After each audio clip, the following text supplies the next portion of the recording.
अस्सलाम वालेकुम व्यूअर्स, क्या हाल चाल है आपके। उम्मीद है आप ठीक ठाक होंगे।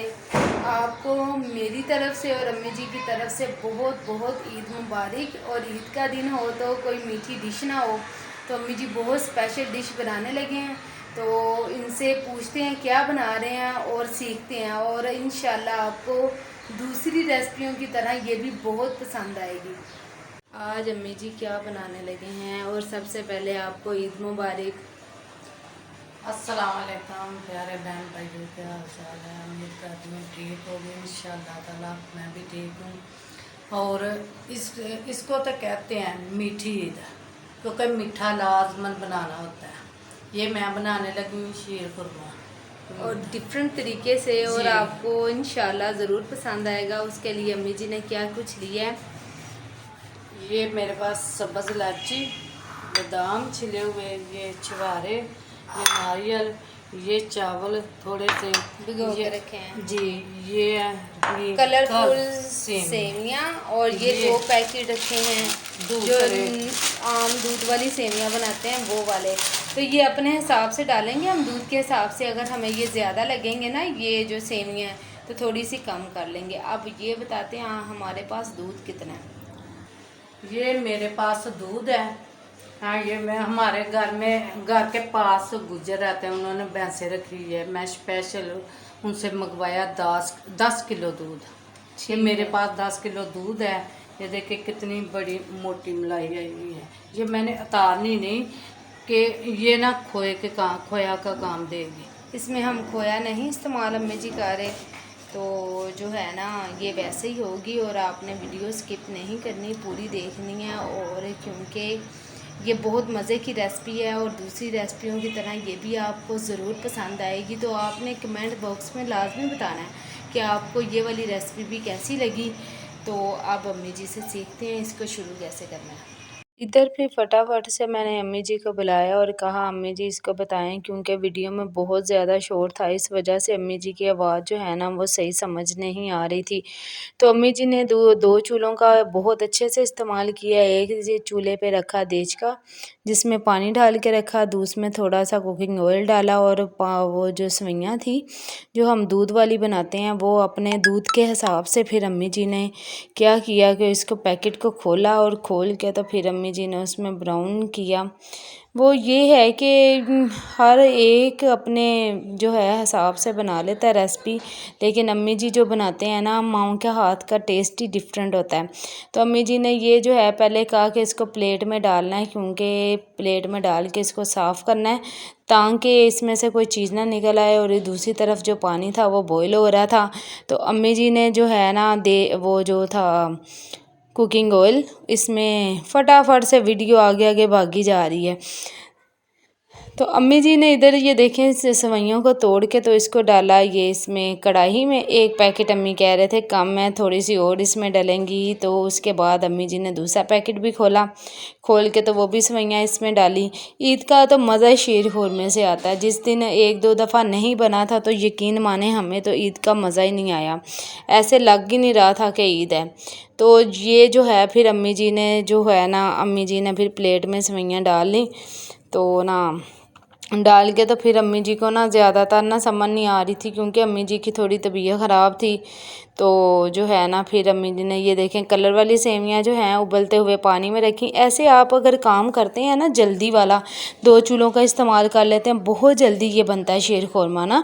अपना अपना तरीका होता है बनाने का। और अगर आप ये चीज़ें सारी तैयार कर लेते हैं तो उसके बाद इसको बनाते हैं तो फिर भी बहुत जल्दी बन जाता है, क्योंकि आपने सारा चीज़ें रेडी की होती हैं। तो बहुत आसानी से फिर तो बनेगा।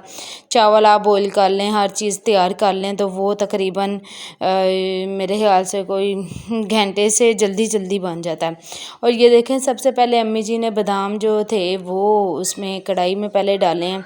डाल के तो इसको हल्का सा रोस्ट किया है, क्योंकि रोस्ट किए हुए का अपना टेस्ट होता है, उसका बहुत मज़ा आता है। तो इधर अम्मी जी इसको जो हैं वो रोस्ट कर रहे हैं। चांद रात में तो बहुत ज़्यादा काम निकल आते हैं, ये भी कर लें ये भी कर लें। तो ये है खाना स्पेशली होता है और होना भी चाहिए, क्योंकि ईद का जो त्यौहार होता है वो हमारे मुसलमानों के लिए बहुत इम्पोर्टेंट होता है। तो वहाँ पे गेस्ट आएँ और खाने बनाएं तो उसी से तो पता चलता है कि ईद जो है ना ईद है। तो ये देखें, ये दूसरी तरफ अम्मी जी ने बॉयल होने के लिए सेवइयाँ रख दी हैं कलरफुल, और जो उसका दूसरी तरफ है वो नट्स अम्मी जी जो है ना वो जल्दी जल्दी से कर रहे हैं ब्राउन। ये देखें, मैंने भी तो 1-2 चम्मच लगा लिया। मैंने कहा अम्मी जी आपके साथ हेल्प कराती हूँ। इधर जो थे वो छुहारे थे वो मैंने बारीक काट लिए थे। तो इनका तो बहुत ही मज़ा आता है शेर खुरमे में। तो इनको भी हल्का सा रोस्ट कर लिया था। तो इसको रोस्ट करके तो फिर अम्मी जी ने निकाला। तो निकाल के तो फिर साथ साथ जो है वो काम करते रहे। बस इसी तरह से फिर काम होता रहा। तो काम जो था वो ऐसे जैसे जान ही नहीं छूट रही थी काम की, वो इसलिए कि दूसरे और काम भी बहुत ज़्यादा जहन में आ रहे थे, ये भी करना है ये भी करना है। फिर चांद रात को चूड़ियों का तो अपना ही मज़ा आता है लेके आने का। चूड़ियाँ हम पहले नहीं लेके आते, तो जो है ना चांद रात पे ही जाते हैं, उसका ही हमें ज़्यादा मज़ा आता है। तो ये देखें, ये अम्मी जी जो हैं इसको बोल कर रहे हैं, इसको क्या कहते हैं सेवइयों को मैं तो बातें करते करते भूल गई हूँ। बहरहाल अम्मी जी ने देचकी में से नट्स जो थे वो निकाल लिए थे। अब उसी देचकी में ना अम्मी जी ने डाली थी क्या क्या क्या क्या, ये देखें माशाल्लाह कितने ज़बरदस्त जो है नट्स फ्राई हो चुके थे। फिर इसमें जो है वो सेवइयाँ अम्मी जी ने डाला। और एक बात बहुत इम्पोर्टेंट जो मैं भूलने लगी थी वो ये है कि अगर आप इसी तरह से सेवइयाँ भूनते हैं तो उसको निकाल लेते हैं, तो उसी बर्तन में अगर आप दूध डालते हैं ना एकदम से फट फट फट करके, तो दूध फट जाता है। आपने ऐसा काम नहीं करना, ये गलती नहीं करनी, क्योंकि हम अक्सर बनाते रहते हैं, हमें तो तजर्बा है। तो अक्सर है कि उसी देचकी में हम दूध डाल लेते हैं। आप डालें, ये नहीं मैं कह रही नहीं डालें, लेकिन ये है उसको थोड़ा ठंडा होने दें।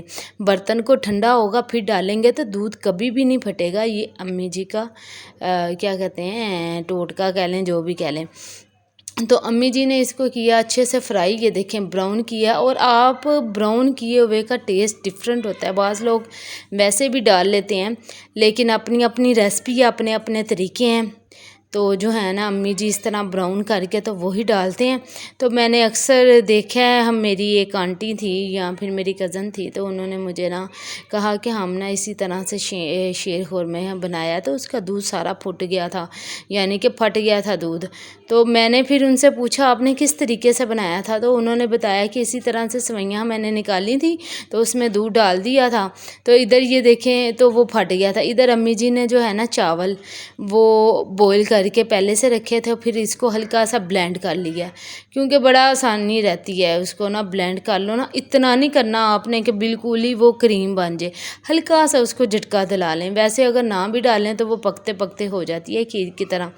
तो ये इधर दूसरी तरफ भी सेवइयाँ थोड़ा सा कलरफुल वाली जो हैं थोड़ा सा टाइम थोड़ा ज़्यादा ले लेती हैं, इसलिए इसको थोड़ा टाइम ज़्यादा लग गया था। सबसे पहले अम्मी ने यही काम किया था, इसको निकाल के फिर इसको ठंडा पानी ऊपर से डाल दिया ताकि ये चिपके ना। तो जो है ना इसी तरह से फिर जो है ये तैयार हो चुकी सेवइयाँ।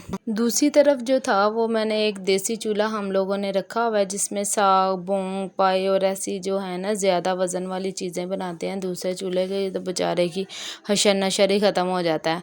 तो इधर अम्मी जी ने दूध मैंने पहले जोश के लिए रखा था, यानी कि पक रहा था। फिर अम्मी जी ने इसमें ना इलायचियाँ जो थी ना वो थोड़ी खोल के तो वो डाल दी, पाउडर फॉर्म में नहीं डाली थी, अम्मी को पसंद नहीं है। अम्मी कहते पाउडर फॉर्म में मुझे पसंद नहीं है। तो मैंने कहा अच्छा अम्मी जी कोई नहीं, तो आप ऐसे ही खोल के डाल दें। तो अम्मी जी ने इसमें शामिल किया और इधर दूध जो था वो जोश से पक रहा था, क्योंकि दूध ज़्यादा मकदार में था, तो इसलिए फिर ना जो था ना उसको तेज़ आंच पे मैंने पकाया। फिर उसमें जल्दी से जो फ्राई की हुई सेवइयाँ थी वो इसमें शामिल कर दी मैंने, क्योंकि क्या नाम लेते हैं सेवइयाँ इसमें जल्दी से सेवइयाँ शामिल कर दी उस रात। तो फिर मत पूछें, बहुत ही ज़्यादा काम होता है। और फिर ब्लेंड किए हुए जो चावल थे वो उसमें शामिल कर दिए। ये मैंने हल्का सा ब्लेंड किया था, बिल्कुल इसको मलाई की तरह नहीं किया था। फिर आहिस्ता आहिस्ता आराम आराम से उसमें डाले थे, एकदम से शामिल नहीं किए थे, क्योंकि एकदम से अगर आप शामिल करते हैं ना चावल तो वो ये होता है कि एकदम से गुठली बन जाती है, वो उसको मैश करना बहुत मुश्किल होता है। इसलिए फिर मैंने आहिस्ता आहिस्ता सारे चावल जो थे इसमें शामिल कर दिए और थोड़ी सी कर दी आंच तेज़ करने के बाद दूध काफ़ी हद तक जो था वो खुश्क हो चुका था। फिर उसमें मैंने कलरफुल सेवइयाँ डाल दी। ये तो मुझे बहुत पसंद है, इतनी मज़े की लगती हैं। अगर मैं शीर खुरमे में भी ना भी इस्तेमाल करूँ तो वैसे भी दूध में बना के दूँ, बच्चे को भी देती हूँ, अपनी अबियत को, और मैं ख़ुद भी पसंद करती हूँ। उसके बाद फिर मैंने फटाफट से तेज़ आंच की। बस अब मुझे हौसला हो गया था तक कि ये बस कंप्लीट होने वाला है काम। फिर साथ ही मैंने इसमें मीठा शामिल कर दिया। ज़्यादा थिक करके मीठा डालना चाहिए, क्योंकि जब आप मीठा डालते हो ना तो वो ना ज़्यादा पतली हो जाती है। फिर अम्मी जी ने ना प्लेट में डाल के ये देखें मुझे बताया कि इस तरह से ये ठहरी रहेगी तो समझो ये पक गई है, ज़्यादा पतली नहीं है। अगर पतली रखोगे वो ज़ाहिर सी बात है ज़्यादा पतली हो जाएगी। तो फिर इसमें जो है जो फ्राई किए हुए नट्स वो इसमें शामिल कर दिए। नारियल मुझे बहुत पसंद है तो इसलिए मैं लाजमी इसमें शामिल करती हूँ, तो वो भी इसमें गया। तो इसमें फिर मैंने थोड़ा सा किया वो रोज़ वाटर शामिल, और जो था ऑलमोस्ट खीर तैयार हो चुकी थी, यहाँ तक कंप्लीट हो गई। फिर मैंने सर्विंग के लिए मुझे टाइम नहीं मिला, यहाँ से ही जो था काम हो गया था इसका कंप्लीट। आपने ये रेसिपी ज़रूर ट्राई करनी है और ज़रूर फीडबैक देना है आपको हमारी ये वाली रेसिपी कैसी लगी।